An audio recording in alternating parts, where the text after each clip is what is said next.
Hello student, welcome back to my channel SK classes तेलो।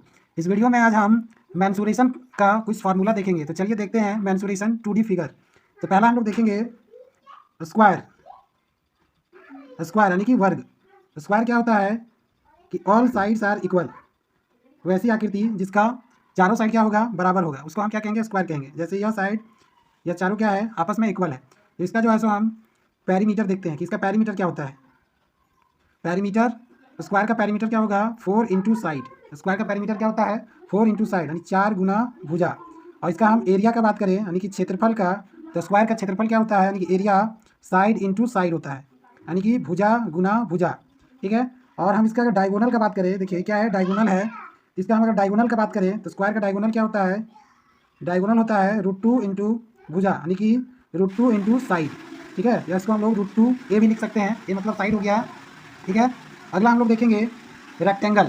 तो rectangle क्या होता है, जिसकी आमने सामने की भुजा जो है सो क्या होती है, इक्वल होती है। यानी कि इस भुजा के बराबर ये वाला भुजा होगा और इस भुजा के बराबर ये वाला भुजा होगा, यानी कि जो आमने सामने की भुजा जो होती है वह इक्वल होती है।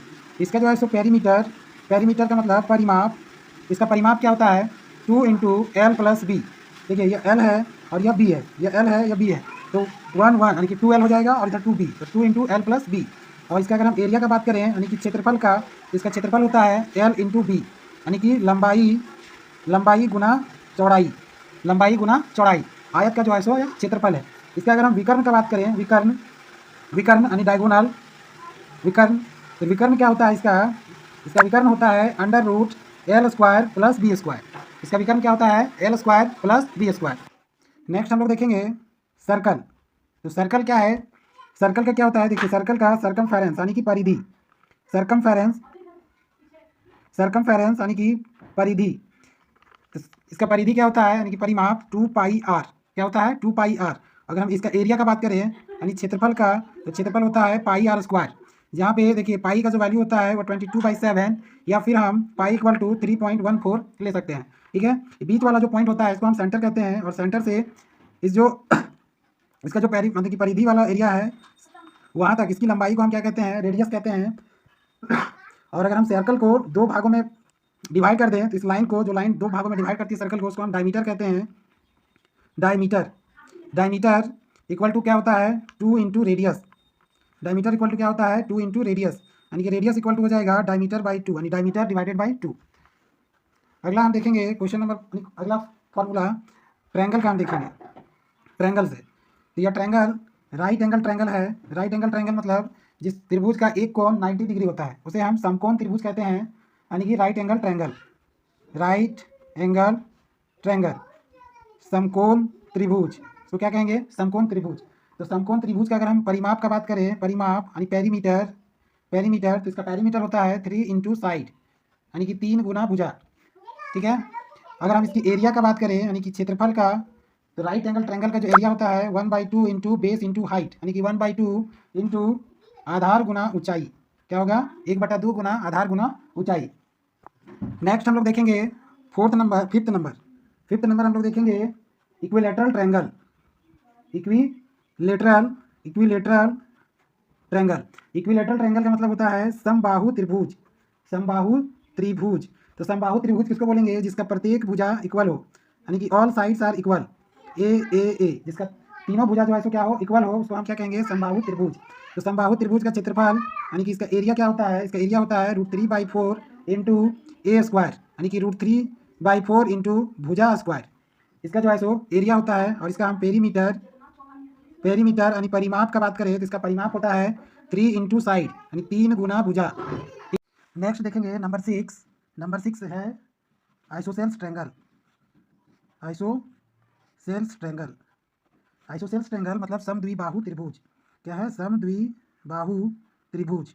समद्विबाहु त्रिभुज का मतलब क्या होता है, वैसा त्रिभुज जिसका दो भुजा इक्वल हो उसे हम क्या कहेंगे, समद्विबाहु त्रिभुज।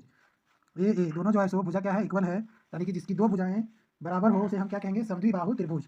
तो समद्विबाहु त्रिभुज का क्षेत्रफल क्या होता है, यानी कि area b/4 √4a² minus b²। इसका हम पेरीमीटर का बात करें, पेरीमीटर यानी कि परिमाप, तो समद्विबाहु त्रिभुज का परिमाप क्या होता है, 2a प्लस बी। क्या होता है, 2a प्लस बी। नंबर 7 हम लोग देखेंगे scalene triangle. Scalene triangle, scalene triangle का मतलब विषम बाहु त्रिभुज, विषम बाहु त्रिभुज, विषम बाहु त्रिभुज का मतलब क्या हो गया कि जिसकी सारी भुजाएं क्या हो, अलग अलग हो, यानी कि इक्वल ना हो, उसे हम क्या कहेंगे, विषम बाहु त्रिभुज। विषम बाहु त्रिभुज जैसे यहाँ पे ए बी सी, ए हो गया, बी हो गया, सी हो गया, यानी कि तीनों भुजाएं अलग अलग हो, उसे हम क्या कहेंगे, विषम बाहु त्रिभुज। तो विषम बाहु त्रिभुज का क्षेत्रफल क्या होगा, यानी कि इसका एरिया 1/2 इंटू आधार गुना ऊंचाई, 1/2 इंटू आधार गुना ऊंचाई, यानी कि 1/2 इंटू ए इंटू एच। या फिर हम इसका एक फॉर्मूला हेरोन सूत्र से आता है, इसका क्षेत्रफल निकालने का फॉर्मूला, तो वह क्या है, S minus A, S minus B, S minus C, where जहाँ पे एस इक्वल टू क्या है, A plus B plus C by 2। Number 8 हम देखेंगे पैरेललोग्राम। पैरेललोग्राम पैरेललोग्राम क्या होता है, समांतर चतुर्भुज। समांतर चतुर्भुज समानांतर चतुर्भुज तो समानांतर चतुर्भुज क्या होता है, तो रेक्टेंगल को अगर हम थोड़ा सा क्या कर दें, टेढ़ा कर दें, रेक्टेंगल को क्या करें, थोड़ा सा, यानी कि इस भुजा को थोड़ा सा एक्सटेंड कर दे रेक्टेंगल को, तो वो क्या बन जाएगा, पैरेललोग्राम, यानी कि समांतर चतुर्भुज। तो समांतर चतुर्भुज का फॉर्मूला क्या होता है, पेरीमीटर का। इसका अगर हम पेरीमीटर निकालना चाहेंगे, यानी कि परिमाप, तो समांतर चतुर्भुज का पेरीमीटर क्या होता है, 2 इंटू ए प्लस बी। क्या होता है, 2 इंटू ए प्लस बी। और इसका एरिया यानी कि क्षेत्रफल का अगर बात करें, तो इसका क्षेत्रफल होता है आधार गुना ऊंचाई, आधार गुना ऊंचाई, यानी कि बी इंटू एच। क्या होता है, बी इंटू एच। नंबर 9 हम लोग देखेंगे रोम्बस। रोम्बस का मतलब सम चतुर्भुज। सम चतुर्भुज तो सम चतुर्भुज क्या होता है, ये सम चतुर्भुज यानी कि अगर हम स्क्वायर की भुजा को थोड़ा सा टेढ़ा कर दें, तो वो क्या बन जाएगा, रोम्बस बन जाएगा। क्या बन जाएगा, रोम्बस, यानी कि सम चतुर्भुज। तो सम चतुर्भुज का परिमाप क्या होता है, इसका परिमाप यानी कि पेरीमीटर, सम चतुर्भुज का पेरीमीटर होता है 4 इंटू भुजा, यानी कि 4 इंटू साइड। क्या होता है, 4 इंटू साइड। अगर हम इसका क्षेत्रफल का बात करें, यानी कि एरिया का, तो रोम्बस का यानी कि सम चतुर्भुज का एरिया होता है 1/2 इंटू D1 इंटू D2, यानी 1/2 इंटू D1 इंटू D2, यानी कि AC इंटू BD। इसका जो डायमीटर यानी कि डायगोनल है AC और BD, तो 1/2 into D1 into D2। Number 10 हम बात करेंगे ट्रिपीजियम। ट्रिपीजियम होता है समलम चतुर्भुज। ट्रिपीजियम क्या होता है, समलम चतुर्भुज। तो समलम चतुर्भुज क्या होता है कि देखिए, एक भुजा यानी कि बड़ा लंबा होता है, यानी कि, और ऊपर वाला भुजा क्या होता है, थोड़ा सा छोटा, यानी कि दो पैरेलल होता है इसमें। दो भुजा क्या होती है, पैरेलल होती है, एक दूसरे की पैरेलल होती है, और ये इसका क्या हो जाएगा, हाइट हो जाएगा।